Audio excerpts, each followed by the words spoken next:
talk show is brought to you by Health Plans, your Medicare plans, insurance solutions, and resource agency. We have a variety of plans and products that fit your needs, benefit requirements, and budget, with many low or no-cost premium plans, zero co-pays, and much more. Our licensed benefits advisor's priority is your health and well-being. Call us today and book your no-obligation consultation. 1-929-367-5269.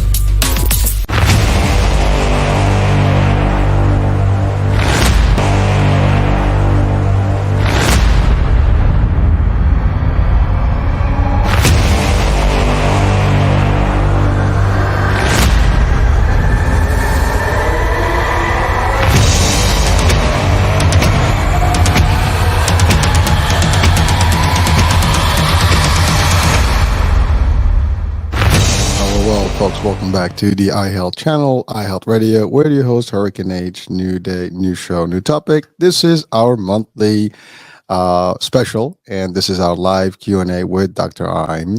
Again, this is Climb to Your Prime with Dr. Heim. So this is every Friday at 9 p.m. All the way from Australia. We have world-renowned psychiatrist Dr. Heim answering your questions live, and we do have a few questions. So stay tuned. We'll be starting shortly. We're waiting for the doctor to join our discussion. So if you have any questions, as you can see, you have the number on the screen. So please dial in, or you can just comment and send us your questions if you have any based on the topic.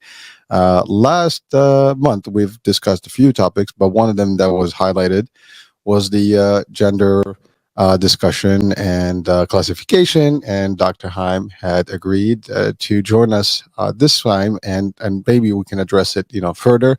So he is with us right now, so I'm bringing him up to the stream. There he is. Good morning, Hurricane. Well, good evening to you. Yeah, listen, we always gonna have that one. Good morning for you. Good evening for us. That's right. How you been? I've been all right. How about you? I've been doing terrific, just doing my thing. That's it. Busy. That's fantastic. That's absolutely fantastic. Well, listen, it's always a pleasure having you on, and we are live actually, so just heads up. Okay. So here I am. People are there. You're there. We're all set to go. That's it. Well, again, I was just doing the quick introduction. I actually started a little later because last time I started earlier and had music, Facebook put me out. so I had to make sure this time there's no music, so I stayed a little peaceful here. So, but so how you been otherwise? Before we get started, how things in the land down under there? Oh well. Hurricane, as you know, it's an amazing world. It's a bewildering world. It's a very confusing world that we're all negotiating at the moment. But at the moment, it's not been too bad. It's been flooding where we are, but the sun's actually decided to make an appearance in the last couple of days, and that always lifts my heart. How things been where you are, Hurricane? Oh, we've had some nice heat, I have to say. We've had some nice, dry days, not a lot of rain, definitely a lot of heat. We've been hitting 102, 105. I mean, up north, it's pretty, this week, a couple of days were bad. Today was decent. I mean, it was okay. I mean, not too cold, not too hot. I mean, it's still the 80s, so we'll take it. I mean, personally, I love that. So I don't mind the heat. No, that's lovely. That's where I'd love to be. That's good. I know. I mean, it's like, I don't want to be where you are right now. I can't do cold. Well, listen, Doctor, thank you. As always, you're always on point with us. And you have committed to this, opportunity here to share value and insights with people. And so far, it's been great. You've answered a lot of questions over the last year almost. Actually, it's been a year. Have you been doing this a year? I know. That's amazing, Hurricane. It's like, it's quick. I mean, I just realized that. Wow. All right. Well, listen, last month, I know we had a few questions, and one of the things that we've discussed was it was gender classification. We talked about transgender, but it was more like just the general based on the questions we had. And I know you wanted to give us a lot more in-depth discussion in this particular session. Are we still on for that? Oh, we're still on for that. Yep. Yep. All right, all right. It is a big topic because a lot of people are still not clear about this whole concept, right? It's new. I mean, fairly new, I would say, and there's just too many questions left and right, and the why, the how, who, the driver behind it, and what's the psychiatry, piece about it, or psychology piece about it, saying, and also we can talk about the religious factor, because I mean, obviously that there's a big debate about that in various religions, but then also just in the regular world. I mean, schools, this, that. I mean, now there's all kind of debates about it. And again, this is an open discussion, and just for people, so don't get annoyed, don't get upset. This is not a biased one way or the other. This is just to share and shed the light on this topic, because it is something that we have to live with and deal with today. It's part of society, and we have to understand how to operate within this new regulation that's been implemented, and most of the places now are coming on with the same rules and regulations, and just classification as to who is what and where, and where to go, even the bathroom situation and things like that. So first things first, doctor, it is an open, so the floor is yours. You can start with whichever way you want to go about it. I mean, I guess the base, let's define that maybe, and then we can go from there. So all yours, Doc. So firstly, thanks very much, Hurricane, for having this on your show. It's actually very brave of you, right? Because it's a hot topic, and a lot of people can find themselves getting offended by some of the things that get said, for or against, or either sides, or good grief. It's a bit strange that we're talking about sides in the first place. How did we get there? Because if we were talking about broken arms or heart attacks or appendicitis, we wouldn't be talking about sides. You still hear me there? Yes, sir. Yeah, I hear. Okay, that's good. But for some reason, this has become a sides. And so I want to explain how we got there.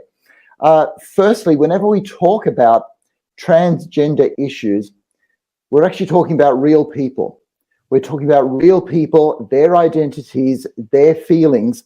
So it's a bit like, Hurricane, having your sex life, your religious life, and all your personal life spoken about in society for everybody's opinion.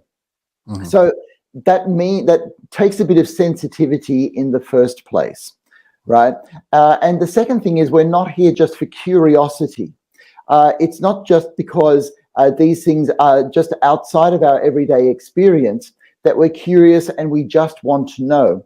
We actually need to have a bit more empathy and compassion than that, because we are talking about people's identity and people's gender and sexual identifications. And all of us are really quite precious about our gender, about our sexual expressions, and our identities, so who we are. So the difference between this and, let's say, a broken arm is that this goes beyond just something of the body. It goes into somebody's identity. And because of that, we need to be quite sensitive. Now, the other question that I wanted to ask is, how did we get to be there being sides? Well, there's a little equation that's called risk equals the hazard plus the outrage.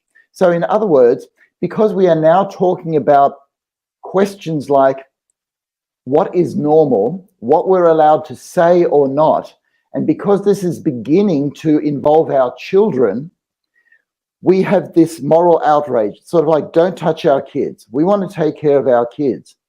But then on the other side is, my kid needs some good care, all right? So how do you balance those things? And the thing is that we try to separate all these things out, so it's not an us against them. It's science, medicine, and a way forward for the best outcome for all people. So that's just a bit of background that I wanted to put in there, Hurricane, so that we can have a context, so we can talk about these things in a compassionate way. Well, thank you, Doctor. I mean, I appreciate it, because again, you said it. It is a, I had to think about, whether it's a good content that we want to share, a resource, or at least information. But I do feel the value, because I mean, my kids, are curious. People's, families are curious, and there's a lot of stuff. It is taboo to a degree in a lot of, realms and a lot of homes.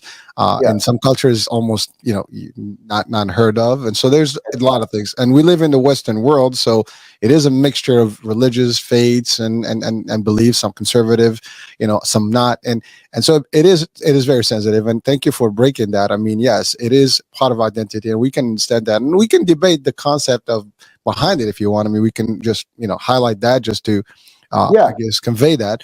But the fact is, you're right. I mean, at least we have an opportunity to hear it from your perspective as a psychology master and psychiatrist. You understand the way we frame things, the way we work as humans, and that could just put us in the context of where we are today. So okay. And Hurricane, you brought up the different cultures, how these things are culturally informed, and how it religions have something to say about this as well. So I want to make one really big distinction that we do carry in medicine, and that is the difference between sex and gender. And I know there are a lot of people looking to break down that distinction, but scientifically, we still keep that distinction. So the distinction is basically this: sex is the biological expression of a male having an XY chromosome and females having XX chromosomes, whereas gender is the culturally informed societal expression. Some people like to say it's a social construct. So it is how sex gets expressed in a certain society as far as gender is concerned. Now, that distinction that I just made, that comes from the World Health Organization. So it's nothing that I'm making up. It's something that is recognized that this is the way things are at the moment, and that's the best way for us to move forward in society. Now, on top of that, there's one other thing, and this is gender identity. So that each individual, each person can see if they actually identify with the gender that is socially constructed. All right, so we're getting a bit complex here. We're talking about the science, the biology of male and female, which is in every one of our cells of our body. Then we get to gender, which is how that is expressed in society and the different roles that we take on as far as masculine or feminine or anything in between is concerned. And then we get to gender identity, which has to do with each individual. How much of a male do you feel like? How much of a female do you feel like? And that has to do with identity. And so that goes into the subjective realm, whereas sex is very objective. Thank you, Doctor, for at least breaking down, the scientific, version of it, because to your point, I mean, I would say personally, and I'm sure people watching and listening right now, we've always kind of put those together, right? Sex and gender was one. So male is male, female is female. To your point, chromosomes XY is male, XX is female. And there are scientifically cases where there were XYY and X, double X. So there are some exceptions to that, biologically. But you're right. That's been the tradition, or at least the understanding. And I don't know if a lot of people probably watching right now, this is the first time they're going to see that there's a distinction between sex and gender in clear. I mean, as a definition. And that's actually a first step, at least to understanding where, this is going and how it is being, presented in the world right now. Yes. And that's an important distinction to make, because one of the definitions of science, the word science just means knowledge, but it is knowledge that we can all agree on. Like you will notice that one of the purest sciences we have, in a sense, is mathematics, because there aren't debates out there on social media about whether 15 and 3 equals 18. You won't get those sort of debates.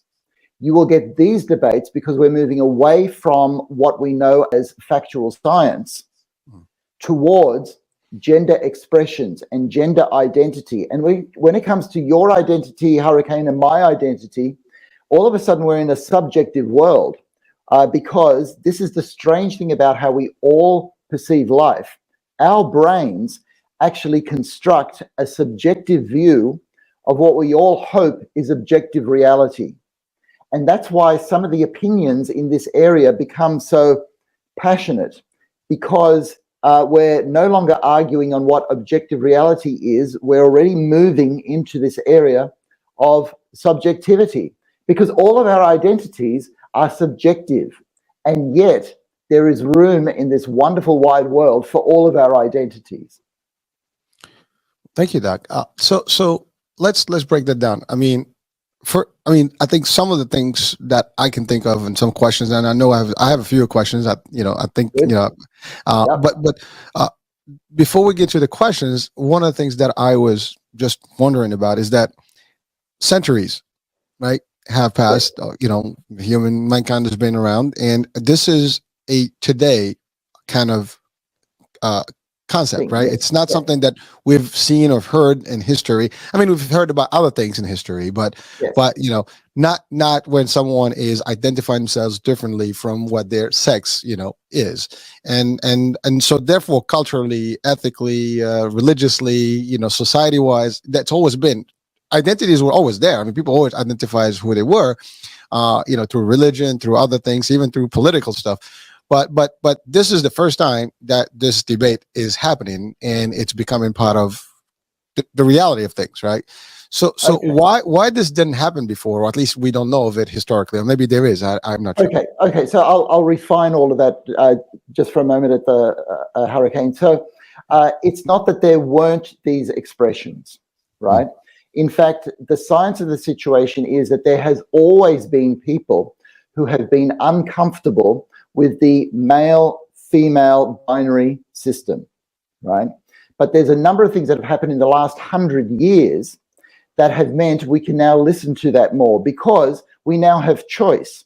In our society in particular, we actually have the medical technology to facilitate somebody transitioning from male to female or female to male.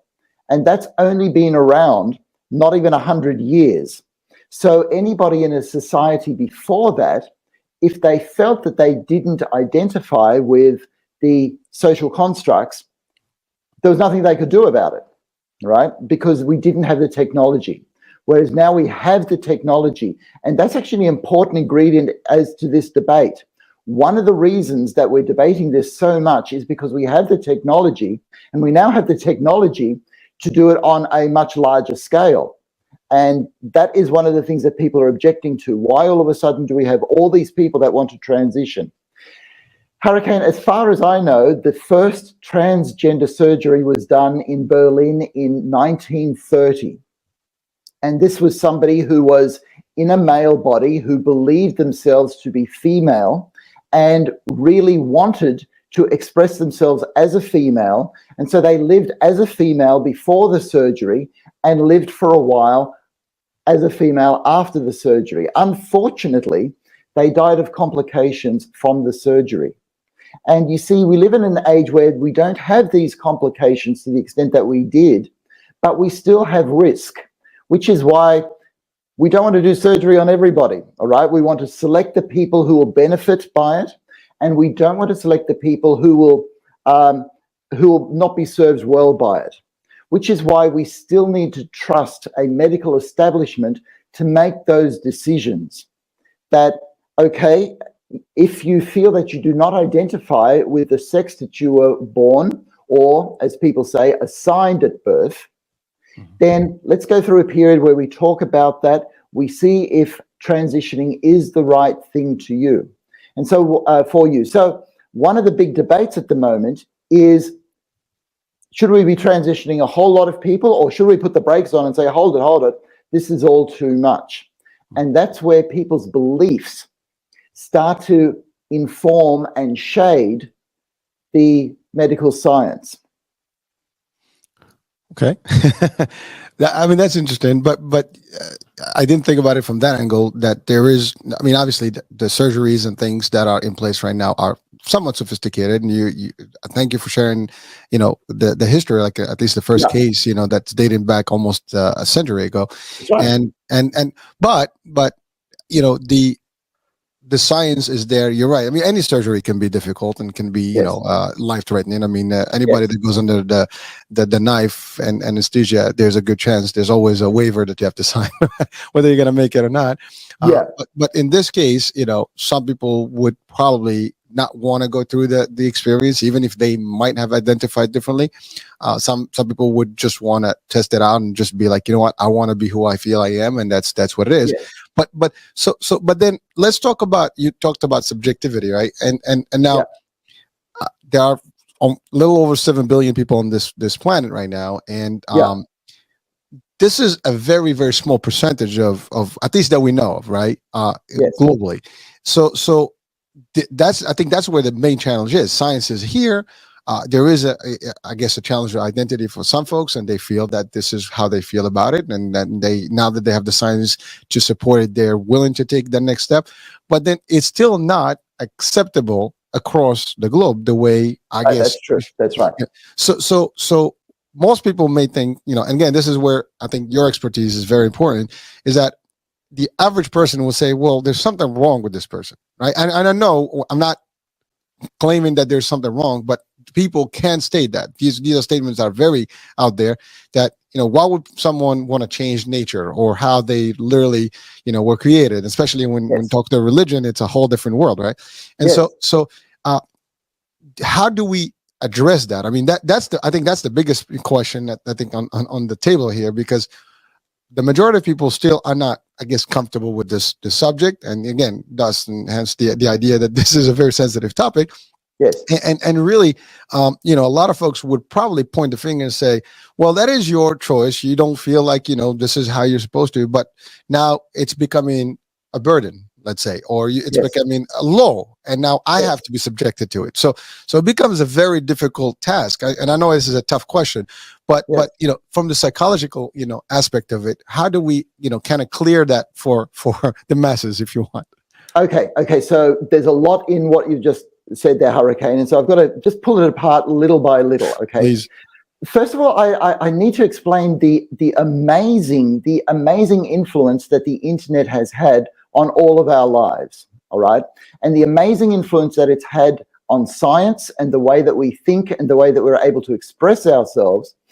Because before the internet, science, and I'll stick to medical science, thought that it had all the answers, all right? And I'm going to use one example that, in a sense, changed my life. So medical science knew that people who were Negroid could not have red hair, right? That the red hair gene was something in Caucasians only and not in Negro people. But since the internet, I came across this one quote by somebody who was Negro that had red hair that said, I wish science would stop saying that I do not exist, right? Now, when you're faced with something like that, the science has to change. The science is not always right. And the relevance of that is that through the internet and through social media, we become much more aware of the exceptional cases rather than the norm, okay? And this is just straight science, okay? If I, as a scientist, say that a Negroid person cannot have red hair, right? And then somebody with red hair comes up to me and says, I'm one of those people that can't exist, then the science has to change, right? So we are in this area when it comes to gender identity, where it's not enough to say that the majority of people feel very comfortable with their gender and their sex, their biological sex. Therefore, there's something wrong with you, right? Because that's actually what we're saying. And this is why it becomes political, because this is what was the prevailing idea during the age of colonization, that we people have all the right answers and you minority people have to listen to us, okay? And we're now turning that all around. And I'm hoping that we're going to end up with a more equality-based world where there is more room for everybody. So in this area where there's more room for everybody, it means that there is more room for people to say, you know what, I don't quite feel at peace with my assigned gender role, right? So we're able to listen to that more. And again, coming back to medicine, if that involves suffering, then the essence of what I do is to alleviate suffering. And so since the 1930s, when that first gender reassignment surgery or gender affirming surgery was done, we have had development in not only surgery, but also endocrinology, which is hormones. So we're able now to give people hormones to facilitate their feelings so that they do not suffer. And that has developed to such an extent now, to the point where it is so available that we're able to do this for a whole lot of people. But the ethical question becomes, where do we draw the line? Where do we say that this person should have treatment, this person should not have treatment? And getting back to your question, the challenge for cultures and for religious institutions is to make room, to broaden, to be a bit more open. And to do that, we need to come down to our humanity. We are all human beings. We're all trying to get through this together. One life experience is as good as another life experience, and we want to be able to help each other. And ideally, medical science does that. So thank you, doctor. Well, so since in the same realm, the concept, like you mentioned, religion, right? Yeah. And I kind of alluded to it earlier. So again, talking about 7+ billion people, the majority of those folks have one of the main, I guess, denominations or religious beliefs, and a lot of those come with divine, I guess, scriptures. Yes. And those scriptures have specific rules, and some of them are very clear, even about the gender and I guess the sex and sexuality and all that stuff, right? So Yes. so how, I mean, and people, faith is very how can I say, restrictive in a way, and also it's the rules are the rules, and people are very attached to it, and when they're very they can turn to be extreme as well. And Yes. so even if you have some more of flexible folks within that religious realm, the majority can still be on the extreme side when it comes to opinion. I mean, we have debates about abortion, we have debates about many other subjects, drugs. I mean, in beheading, for example, or an eye for an eye decisions, like in some of the religious and I guess rulings. But in this case here, there is a debate about it because in the religious aspect, so whether you take Judaism, Islam, or Christianity, which is the largest, in depending what group, I mean, some folks are very extreme about it and it's not acceptable, some folks not. So I know we're not going to change that, and obviously during this discussion here, we have no capabilities to really have any input to it. But from its psychology, now we have the decrees or divine rulings, right? Yes. And people apply those for society, and I still believe faith is important, right? I mean, you have to have, without faith, we have no, we'll have social decline, right? Yes. And so we have all those things, but that's where it gets a little dicey. It's a little difficult because now, Okay, all right, good. All right, now I just want to say, Hurricane, that in a way you're asking me to answer one of the biggest questions in all of humanity at the moment. Okay. But, sorry about that. No. I don't mind, Hurricane, because there is a way forward. There's a framework of thinking about this. So you're asking, how can we reconcile a religious point of view and a scientific point of view? All right. And this is actually really important because all of us have to do that. Mm-hmm. So firstly, the framework that I want to put forward is that religion and science are not at odds with each other. Firstly, they pertain to different worlds altogether.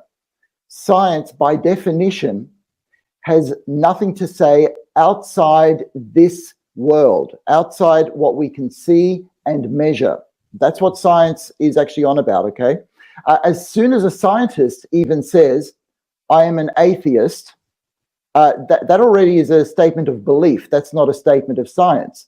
Because, as you know, there are plenty of scientists that are Muslim, Christian, Jewish, atheists, agnostic, whatever. They cover two different realms. When we're talking about religion, and the word religion means religate, a binding back to God.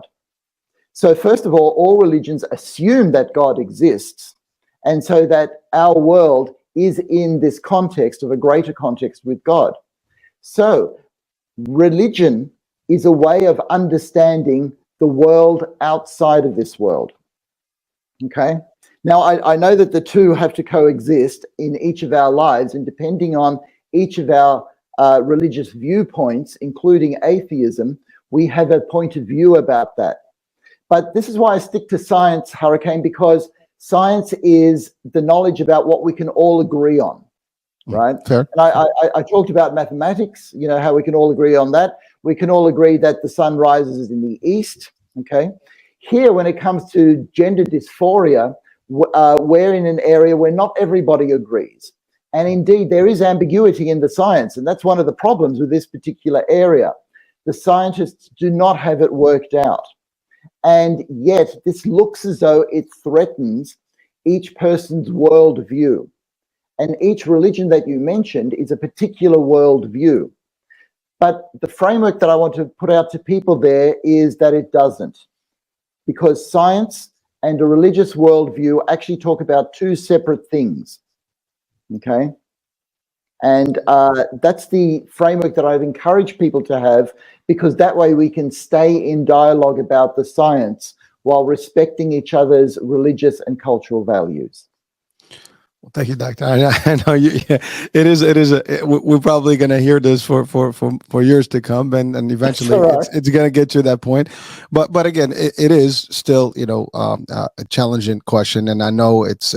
But I love the way you did it. You separate them, and you kind of like look at them from that angle. It's a lot easier, and then everybody is going to deal with it on their own way, based on their level of faith and the level of science. And by the way, to your point, I mean, science and religion can, you know, coexist. I mean, they've coexisted, and a lot of religious, you know, beliefs do have science embedded in them.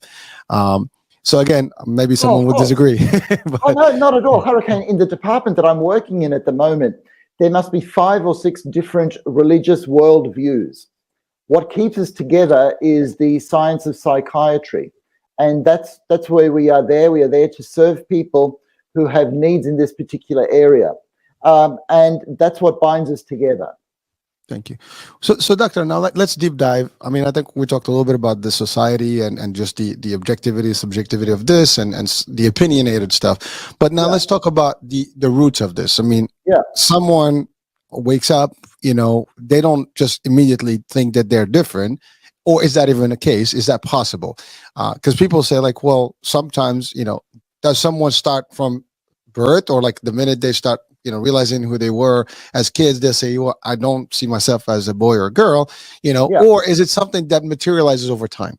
Okay, that's a really good question, Hurricane. And to answer that, I'm going to go to one of the pioneers in sexology and in transgender issues, and his name is Harry Benjamin.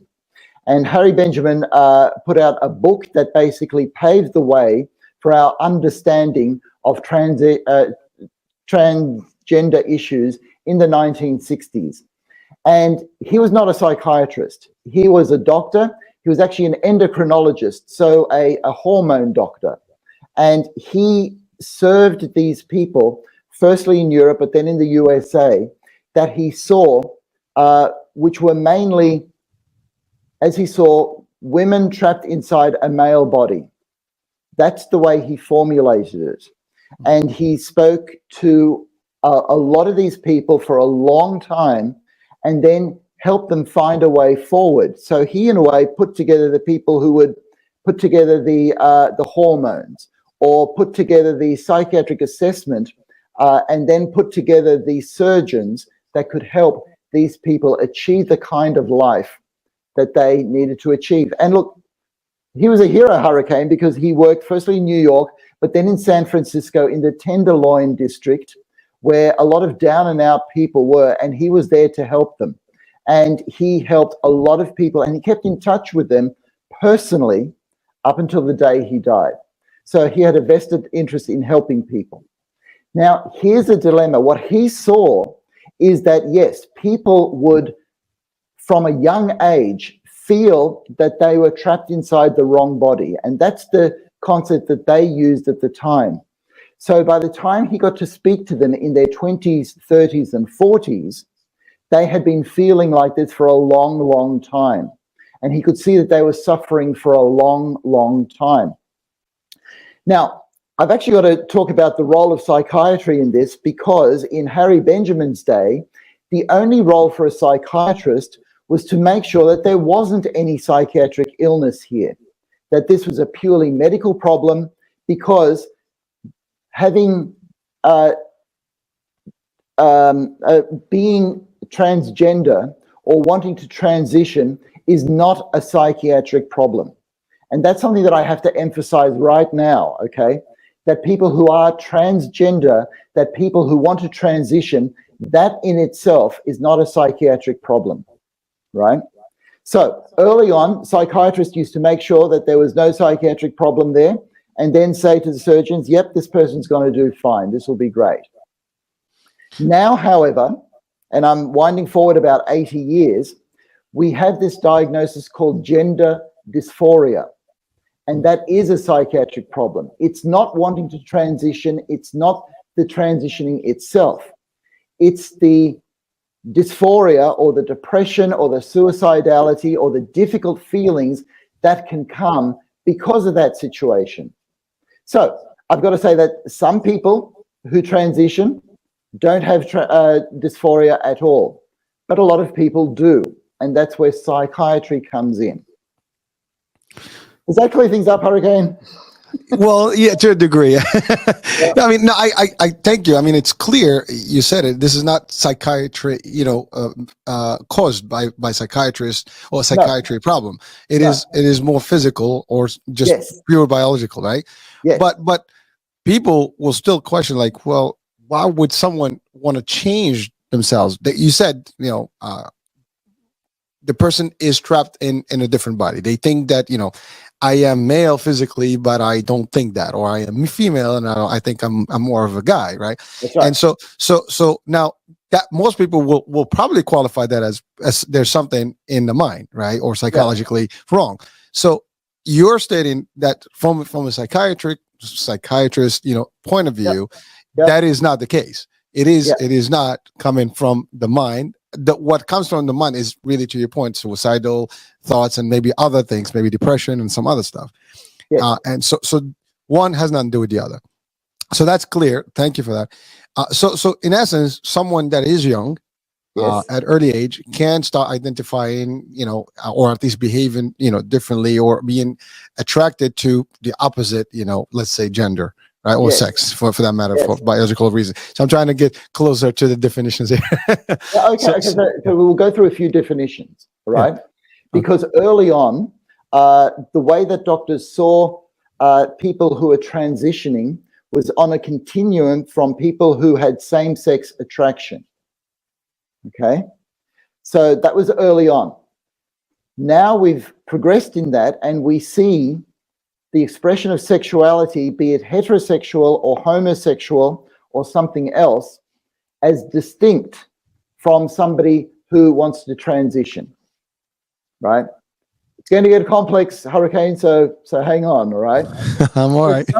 So a male may want to transition to become a heterosexual female, but a male may want to transition to become a homosexual female. And same with a female may want to transition to become a homosexual male or to become a heterosexual male. Now, that gets very complex. But the take-home message right here is that sexuality and gender expression are separate, okay? So we can't, and this is another thing that happens because of social media. We would all like to have nice little boxes that we can sort of have, oh, that's the answer, that's the answer.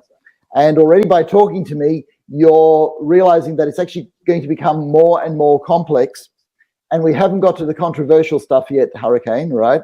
When we get there, it's going to get very complex, okay? Yes, and I've got to say, this is a bit of the disadvantage of social media and the internet, because things that are very complex, all of a sudden, we as a general public, we want to understand.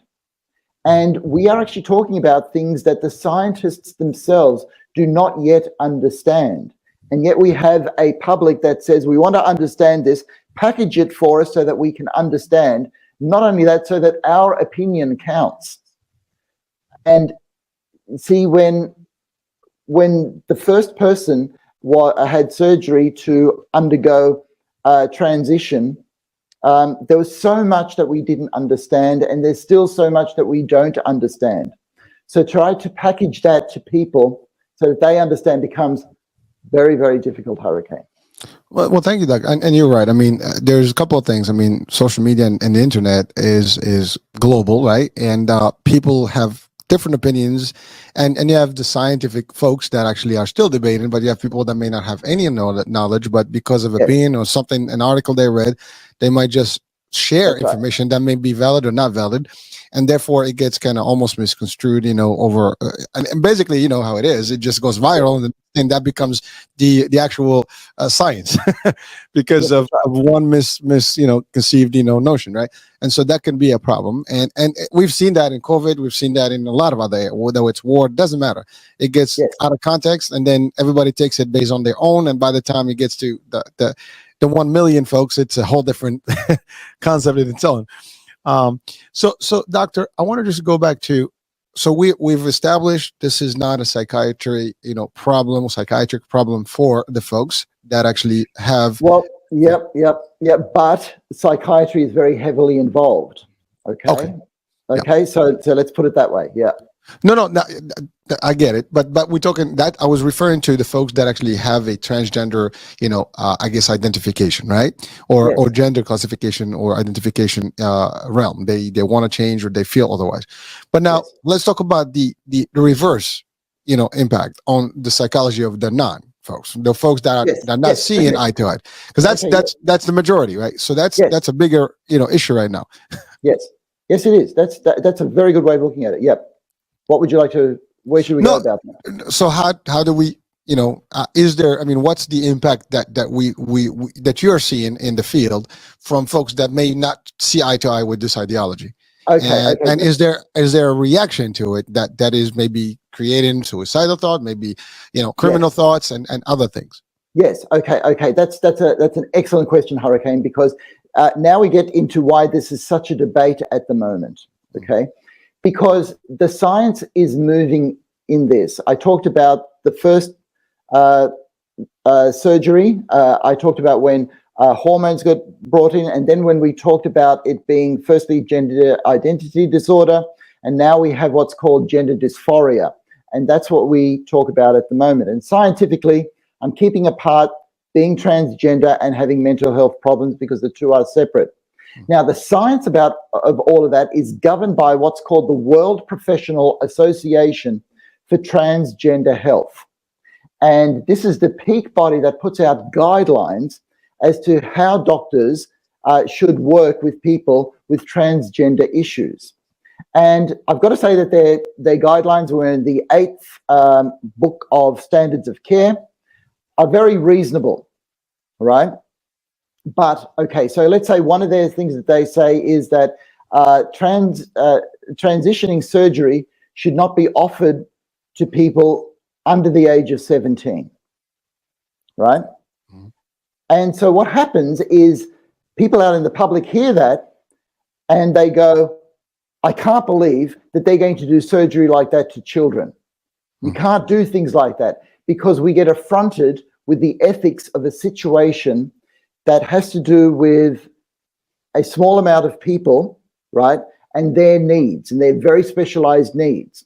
And scientists have dedicated their lives to trying to understand these people's needs, and they still don't.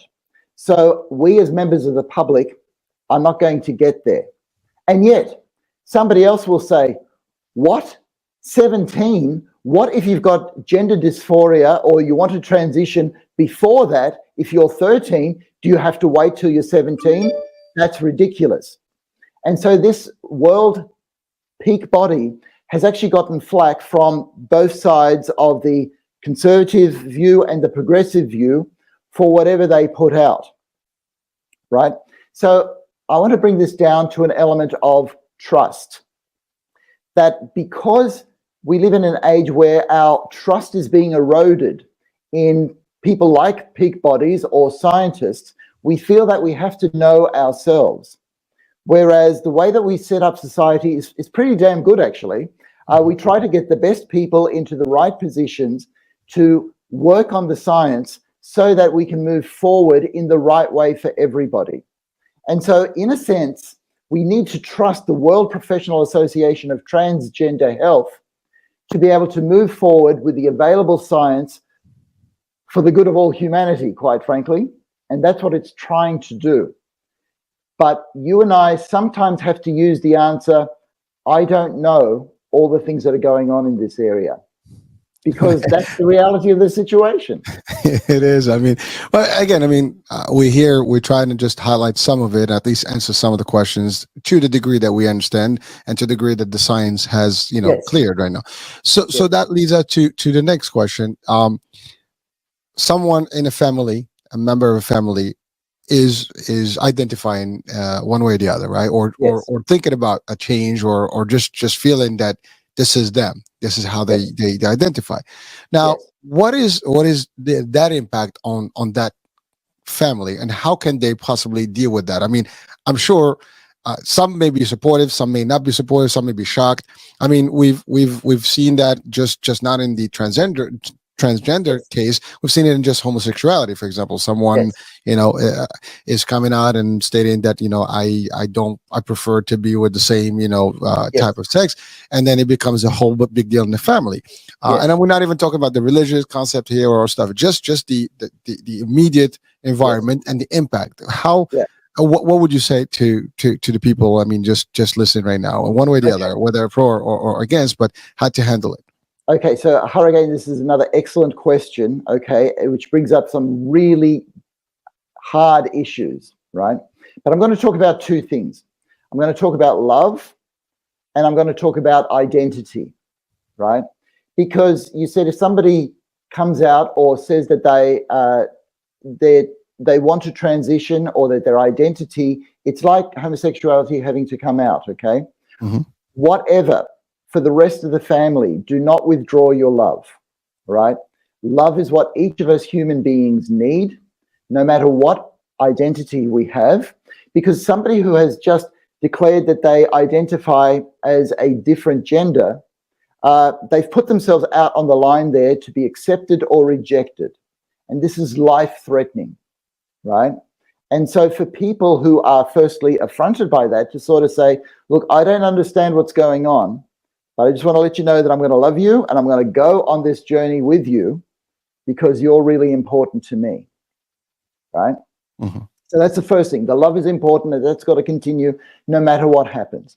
However, as you said, this is difficult.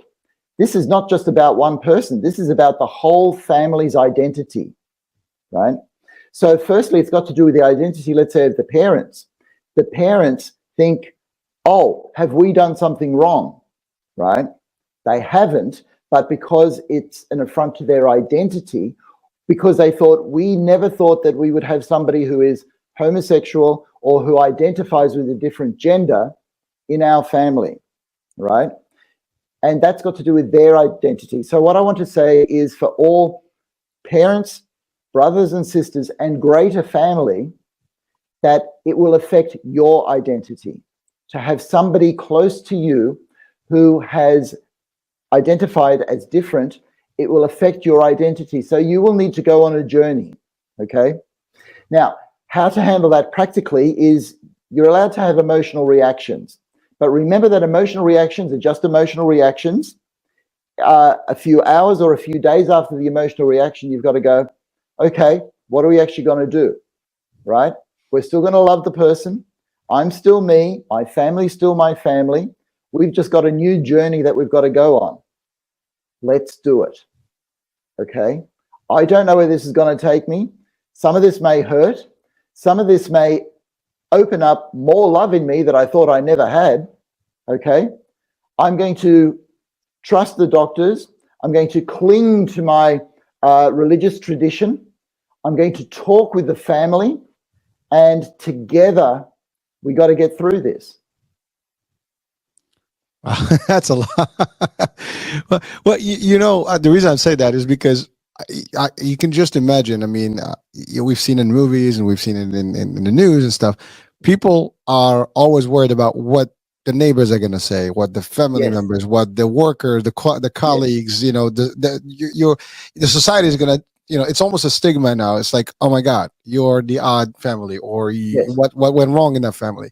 And also these people are going to start reacting to everything, or at least be sensitive to everybody. I mean, it is a big issue, right? I mean, Yes. it's not, yes, you mentioned love. I mean, that should always be available and supportive, in the family. But then some people may also react like, well, you're causing a problem for the family. If, let's say, they are, I don't know, maybe they have a very extreme belief, and now someone is literally just coming out of, nowhere and shocking the family, and they might even disown them, right? I mean, we've heard those cases. I don't want anything to do with you. Get out of my sight, and so on and so forth, because they are not prepared to face everybody else, because now they have to almost express and defy the rules, and really have to justify what's going on. It is a tough place, so their psychology is going to be very affected.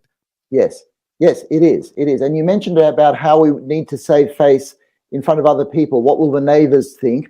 Or what will the people at church think? Or what will people at the synagogue or mosque think, all right? Yes. And that becomes more difficult, right? However, I would argue, firstly, science is bigger than that.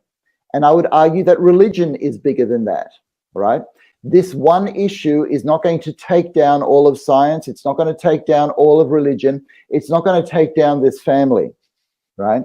So in a way, you've got to say, okay, we got a few things to reconcile here. And at the moment, they're not being reconciled, right? So let's say practically people who have, let's say, a strong faith, and these sort of issues are a real affront to the faith. It's a real challenge, right? To speak to somebody higher up in the faith, an elder or a pastor or whoever is in charge, to say, how do we handle this? What are we supposed to do, right? And then to talk with, let's say, a person's doctor if it's a child, or to talk to the person themselves to say, how can we best handle this?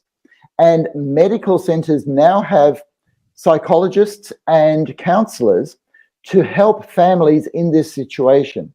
And they are much better versed in these issues than even what I am saying, because it is a pluralistic world, and nobody is saying that you need to give up your faith or to give up your belief in science, but we all are saying that let's work through this together to find a way forward, even though it is difficult, because it is difficult, Hurricane. Yeah, I mean, I can just imagine it's hard. I mean, again, the debate is just beginning, and it's going to continue, and people are always going to have a challenge. People always look at someone different in a very difficult way, right? It's always and people are brutal. Unfortunately, there's a lot of bullying out there, and it's not an age thing. It's everybody. I mean, it can be a bully, right? It is a tough thing. So, and people are not so much understanding because they see it from their end, from their perspective and what they know. And so whatever is different, we are afraid of different, we are afraid of the unknown. And that's usually a reaction to those things. Yeah, so I'm just going to butt in there, Hurricane, because please. Because what we're talking about is life-threatening. We all need to be accepted as part of humanity, okay? Yes. And so that's why the stakes are really high here. But an amazing thing that I have seen in my community, because Sydney has so many different faiths all together, all right, over the last 30 years in particular, is an opening up of faiths to look at these issues, to be supportive, because any faith that I have seen sees the divine or its concept of the divine as loving and helpful, right? So in other words, God, however that is put forward as a concept, is bigger than this. It is when we start to make rules that we can't get out of ourselves, okay? And that's where it takes a lot more understanding. But if we see it as a process rather than a right and wrong, and we will work through this with all the issues, we can move forward in this. I have seen it. Well, like everything else, I mean, this is not. I mean, there's a lot of differences and controversial issues that happen in the history, and people adjusted to them, and religious beliefs kind of supported it one way or the other. So there is that. I mean, you're right. I mean, and to your point, most of religions have some sort of a an acceptance level. But there are rules in some. For example, I Yes, mean, right. it is a fact in Islam, for example, and this has been criticized for many years, especially in Saudi and some other parts of where the Islam faith is practiced. With the jurisprudence, at the, I guess, the core, like the beheading and things like that. For example, homosexuality, is forbidden in Islam, right? Yes, yes, And I think I don't want to make a decision on the other religions because I don't know much about them in depth. But I think it's from what I know, it is also somehow in Judaism and on Christianity. It depends what denomination. But so it is there. But a lot of the, I guess, the modern clergy, they kind of accept it to a degree and adjust with it, and and also the I guess the governments of these countries have allowed some flexibility to a degree. So things have shifted over, especially in the last couple of decades. Things have changed tremendously. Even Saudi has been a lot more moderate now than they ever been. So changes are happening, and for good or bad. I mean, we're not here to judge that. I mean, hopefully it's all for good. But again, I mean, like I said, this is a sensitive situation, so people can have, two sides of this the spectrum here. I mean, literally, there can be opposite sides of the opinion. So one thing, Doctor, I wanted to ask is that are there, based on your research and your expertise, are there any specific trends in maybe a particular group, ethnicity, religion, country? I mean, is that something that is, for example, more in the Western, world, an advanced world, country versus a third, world country? Is there anything in the studies, or at least the research and the knowledge that we have now that determines these kind of factors, or where people have more of this, I want to identify as this, versus, like, would you see that in more conservative societies? Okay, so are you talking about transgender identification? Yes, sir. Okay, well, there's actually much more opportunity for that in more developed countries because it is very difficult to identify in a lot of countries where, as you say, some of the religious norms are much more constrictive. And see, in a way, this is why I quoted the World Health Organization, because what they look to do is to get this whole world working together while still being able to respect each person's difference. And you talked about how we're all making adjustments, and I think that's what's happening, that very slowly across the whole world, all these different cultures, all these different religions, all these different ways of doing society are making little adjustments. And as you say, we hope that these adjustments are for the good. And from my point of view as a psychiatrist, they are, because we now live in societies where we do need to adjust to be with everybody else, so that there is room for absolutely everybody. And to be able to do that without hiding what you actually feel, because that's the other thing, and that's very difficult. Because, in a family, you're able to say things a lot more open than you are, let's say, at school or a university or a public place. And that's always going to be that way, because our sense of identity is strongest in our families, because that's where we can be who we actually are. Thank you, Doc. So a couple more. We're few minutes. We still have a few minutes. One of the things that I think we've kind of alluded to in the last show was, now that we have a lot more discussion about this topic, the one attached discussion is public access. For example, bathrooms, toilets in the public. There's a big debate about that. Who goes where and how. So what is there any? Are you seeing, based on studies or articles or anything or research, that there is any challenge right now with that in terms of just the general, I guess, opinion? Because I mean, a lot of people may be not, very comfortable to see somebody else that may have, a different, That's exactly right. That's exactly right. Yeah. And so this is very challenging, because it is a challenge to something that's the core of our identity, how we identify in our gender and how we identify in our sexual expression goes to the core of who we are. In fact, so much so that 50 years ago, it was taken for granted what those expressions were for everybody. And you see, because our society has become much more pluralistic, we cannot take those things for granted. So to answer your point, Hurricane, when it comes down to what kind of toilets are there, I have to say that's not my area of expertise, because that's a public health measure. But the principles are still the same. We're being asked to adjust to make room for more variance in society. And that's going to take a little bit of a challenge, but we can get through that together in the best way. And it takes time, and it takes dialogue, and it takes understanding and even acceptance of things that we don't know. So keyword acceptance and at least understanding, what that means. And I guess that will be a lot more easier for people to accept those challenges. Because I didn't mean that it was for you to answer that, but really I was more referring to the reaction of people and how that will make them feel. I mean, if I don't subscribe, let's say, to that opinion, and now I am being subjected to it myself, or I'm being forced to actually accept it, that has an impact on me. So how do I deal with it? That's right. Okay. So that is very difficult. That is very difficult. Okay. Because we are now in a society where certain ideals and even certain language are being forced on us. All right. And generally speaking, when you force people to do things, the outcome is not always good. All right. So what's behind all of this was the idea of liberation, that people who were previously oppressed need a bit of space. Right. So what I would say to that is it takes time and being genuine.